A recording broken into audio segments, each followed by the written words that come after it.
Good morning. So I was trying to figure out the best way to do this program this month for a little while. And there's going to be a lot of mention of people that I have studied with, people that I've read, people that I might recommend to you, people I deem to be experts in the field of research in terms of the study of emotions, emotionality, our feelings, and how they relate and influence our physical health and well-being. So I was thinking about how to do this, and I figured the best way to do it is just to give you bite-sized little videos. So you're going to see a lot of me this month, and I will try where I can to keep them less than 5 minutes.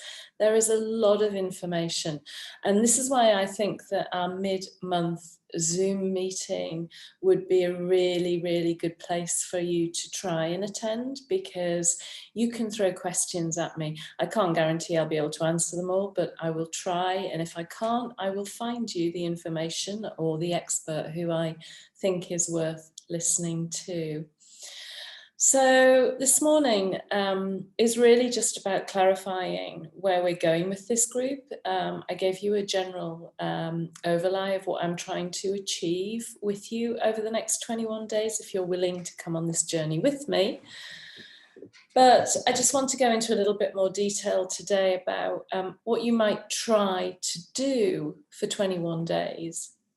And I talked about dedicating 15 minutes at the end of the day in the first video. I talked about dedicating 15 minutes to really working on identifying the feelings that go on within your body. So I've got a bit of information here that I've just been jotting down. So I think it's worth me keeping on track to keep the video short. So, you know, we're all experts in emotion, really, in our bodies and feelings. But unfortunately, our bodies don't come with a manual. And so we kind of wing it based on the way we're brought up and our environment, how it shapes us as to how we deal with emotions and feelings. And sometimes people get a bit confused when they're thinking about feelings, when they're trying to identify with feelings that are going on within them. They get a little bit confused with emotions. So for the sake of this video, emotions are universal. And our feelings really are shaped by our own temperament and what goes on in our individuality. And so anxiety is an emotion. I give you that. It's a really common emotion that we hear about, certainly in the last 12 months. A lot of people have been suffering with rising anxiety, and they describe it as an emotional state. We are so familiar with that, but are we truly familiar with the feelings that underlie that emotion, that universal emotion?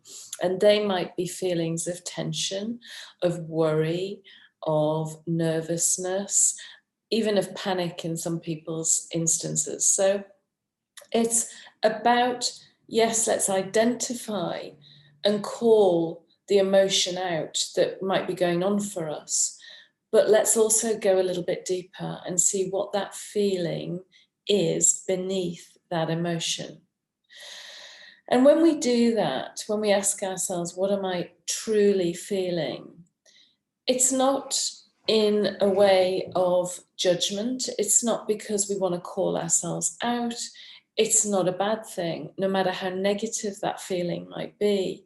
But when we identify it and when we're able to voice it to ourselves without any kind of shame or judgment, that's when there's this kind of sense of liberation that will happen in time the more we identify with it. So, you know, if you're aware that you are an anxious person, we then realize by dealing with these feelings beneath that anxiety that we don't have to live with it, or we can find ways to manage it.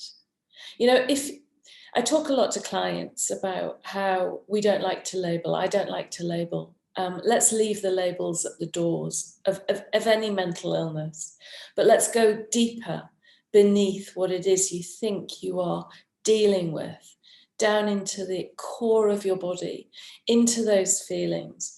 And let's see if we can relate those feelings to some kind of state, a physical state, physical feeling in our body. So when we identify with that feeling of worry, where then do we sense that feeling of worry in our body? How does it manifest? Does it manifest as butterflies in the tummy? Does it manifest with a racing heart rate? Does it manifest with headaches? Do we feel particularly fatigued, and do we withdraw? How do those feelings manifest in our body? So that's what we're trying to do, and that's what this video is about today.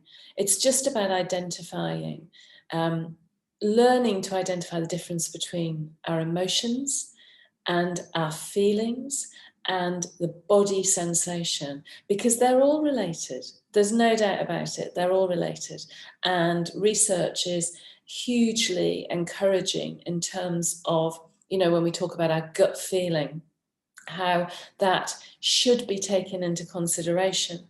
But we've got to be confident enough to allow ourselves to identify our feelings, not to be ashamed of them, to allow ourselves that vulnerability, if you like, to be with those feelings before we can start to manage them. So enjoy the 21-day program. Take your 15 minutes each day and ask yourself, what am I feeling? And if you can't identify, or if you feel there's a multiple of feelings, maybe at the end of the day, say to yourself, what is the most dominant feeling I experienced today? What was the feeling that was overall of my, that manifested today for me? And when you do that, can I associate this feeling with any particular sensation that's going on in any part of my body? Can I find out where it is manifesting and how it is manifesting? So I'm really excited to do this with you. And if you have any questions, go into the Facebook group, go into the WhatsApp group, ask away. Let's share as much as we can. Don't feel ashamed to share. Don't feel any guilt. Be vulnerable. Allow yourself to be vulnerable. I mean, you are already doing that. I'm seeing it. But this is the perfect opportunity if you want to explore a little bit more deeply.